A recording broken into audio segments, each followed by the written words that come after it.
Welcome back, boils and ghouls. Today I'm going to talk about something that you might not be aware of because I've been really subtle about it. I'm bisexual. I'm a bisexual villain. Wow, what a cliche. Growing up bisexual, I had quite a few crushes on fictional characters and, celebrities. I'm pretty sure that happens when you grow up straight, too. Maybe gay, too. I don't know. Anyway, my point is, I think these crushes do take on a slightly different meaning when you're young and queer, because they become a safe place to test out the extents of your attraction. So although some of these women might not make my list today, because I'm an adult and I get ignored by real people now, they still do hold a special place in my memory as characters that helped me come into my identity. Maybe that's why I'm making this video? Or maybe I just wanted to talk about hot girls for a while. Who knows, who cares, we're doing it anyway. There is going to be a little bit of a hierarchy to this list, but for the most part I'm going to be listing them off in chronological order, roughly when I developed a crush on them. So that does mean that the further down on this list, the more recent the crush, and therefore the more of a chance there is that I still have a crush on them. At least a little bit. And one more thing before we start, the actual list. If I'm bisexual, then why am I making a list of exclusively gay crushes? Where are the boys? Well, to that I have two things to say. One, as much as I most certainly developed crushes on boys, these were under a slightly different context because I was able to talk to my friends and family about them, for the most part. At least, I didn't have to worry about being judged for being straight, whereas I had more of a reason to be secretive about my gay crushes. So they had a different sort of impact on my identity. Plus I just generally find it interesting what sort of women are considered attractive to other women when we live in a society that, kind of foregrounds the male gaze as far as that's concerned. And two, not everything is about boys all the time. Sheesh, just enjoy the list, my dudes. Anyway, without further ado, let's begin with the first gay crush that I can remember developing. I don't know if this is a universal queer thing or just a universal thing, but did any of you have one of those crushes where as a kid you didn't even really realize that it was a crush? It isn't until years later that you look back and you realize, wow, I was really gay for that character. That was Maleficent for me. I watched the original Disney Sleeping Beauty quite a bit as a Rugrat, and I didn't really know why, but I was obsessed with telling people that Maleficent was more beautiful than the princess. And to be fair, I do still think that Maleficent is sort of sexy for a cartoon. I mean, how can she not be? She is the mistress of all evil. And she lives in a great stone castle, and she has minions that cater to her every desire, and she has magical powers, so you know that she'd take you on the best dates, and I'm gonna shut up now. If you've watched my coming out story video, then you know that I started questioning my sexual orientation at about the age of 10. Well, one of the weird things about this questioning period is that it's not as straightforward as a lot of people think that it is. In fact, there's absolutely nothing straight about it. It isn't like at the age of 10 I knew I was bisexual and that was that. So there was a period of time between 10 and 15 where I developed crushes on fictional women and then try to cover it up by also developing a crush on a man in the same movie. Johnny Depp was an easy target for that because A, he was hot as fuck back in the day, and B, he was in a lot of movies with some pretty gorgeous women. Case in point, Tia Dalma from the Pirates of the Caribbean franchise. I was completely enamored with her when I was about 11. I just loved everything about her. I loved the way that she talked, I loved the way that she moved, and of course the fact that she was gorgeous didn't hurt either. Her teeth were a little bit off, but, we can work around that, baby. This was before the third movie came out, and when it did, I was so excited to see her get some more screen time. And not only that, but to be the confirmed goddess that I always knew she was. And then she exploded into crabs.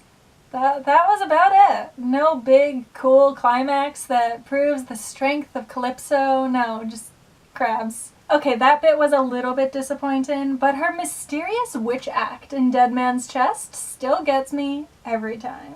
And if we're following the trail of breadcrumbs that is my gay crushes that Johnny Depp is indirectly responsible for, we need to talk about Helena Bonham Carter, who may have been my first big female celebrity crush. I think the role that gave me the biggest crush on her was Mrs. Lovett, where she played this very cute maternal type who was more than willing to bake people into pies. I love an ambitious woman, that's all I'm saying. And speaking of ambitious women, although Johnny Depp wasn't in this franchise yet, Helena Bonham Carter also played Bellatrix Lestrange in Harry Potter, and she looked stunning. I love her jawline, I love her eyes, I think that she's a gorgeous woman, and Wicked Witches are sort of my thing. But the weird thing about these early crushes is that I don't know how much I was aware that they were crushes at the time. I knew that they were gorgeous women and that I liked looking at them and that I couldn't stop talking about them even when it reached a sort of abnormal level. To some extent, I may have even been aware that this wasn't,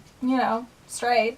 But I didn't fully accept that they were crushes until I noticed my reaction to this next one. Rosario Dawson, and more specifically, Rosario Dawson in Rent. When I was about 12 or 13, I watched Rent with a group of friends. And the minute that I saw Rosario Dawson on screen, I can remember thinking, yeah, I like girls. I am romantically and sexually attracted to girls, most definitely. I've since read an interview with Rosario Dawson where she admits that she finds it a little bit disturbing when people tell her that she was beautiful in that movie, because she was playing a drug addict, so she was supposed to look gaunt and ill and all of these things. But none of that entered into my mind when I was 12. I loved how upbeat she was. To this day, nothing turns me on more than someone who genuinely seems to be enjoying themselves. Rosario Dawson was sort of a turning point for me as far as my gay crushes went. Before her, I did sort of try to deny that what I was experiencing were, actual crushes. And after her, I was more aware that my crushes were, crushes. Let's start the countdown of fictional women and celebrities that I became mildly obsessed with after I realized that I was bisexual and before I came out. The Wicked Witch of the West. In case you can't tell, evil witches are sort of my thing. Also, I have a thing for women with green skin. And it's not relevant to this list, but I also sort of have a thing for men with red skin because, Hellboy was kind of a crush for me growing up. Also, Tim Curry in Legend. Anyway, back to the Wicked Witch. I'm not talking about the version of her from The Wizard of Oz, which is the version that most of you are probably thinking of. I mean that when I was a teenager, I read Gregory Maguire's book, Wicked, and I developed a bit of a crush on Elphaba. She was just this strong, outspoken, politically active woman, and she didn't care what anybody thought about her, and I found that incredibly sexy. Also, her relationship with Glinda? Way too intimate to be heterosexual. That's all I'm gonna say. It also didn't hurt that when they adapted the book for stage, they cast Idina Menzel to play her, who is another gorgeous woman with a jawline to die for. Moving on. This next one, I'm not entirely sure how well it's aged, and that is Catherine Isabel's character from Ginger Snaps. It's not that there's anything wrong with Catherine Isabel, I still think she's a gorgeous woman. And Ginger Snaps really should have been enough to kickstart a fantabulous career as a scream queen. The reason why I feel ambivalent is because I was a teenager when I developed a crush on her, and she was 19 in that movie. So the older that I got, the younger that she started to look to me, and now when I watch that movie, all that I see is a child. If I were to list a role where she's crush-worthy in today, I would probably choose American Mary, where she plays this really hot, evil doctor type. But I wanted to mention her role in Ginger Snaps only because that was one of those formative crushes that just further cemented that I liked girls. Next one. Lucy Lawless. Strong woman hot. She could kill me. I like that.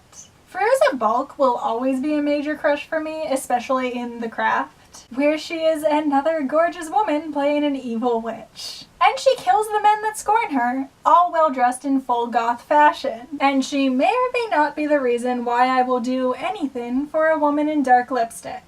Up to and including murder. And speaking of committing murder for gorgeous women, next we have Tiffany from Bride of Chucky. I mean, what's not to like? Jennifer Tilly is a gorgeous woman with a sexy voice and a great evil laugh, and I am dying. In Bride of Chucky, she plays this hopeless romantic who you know would treat her partner right, but at the same time, she is not willing to take anyone's shit. And you know this because she's also a serial killer in that movie. So you know she has a dark side. And to make matters better, the cult of Chucky outed Tiffany as a bisexual woman in the last minute. So you know what that means?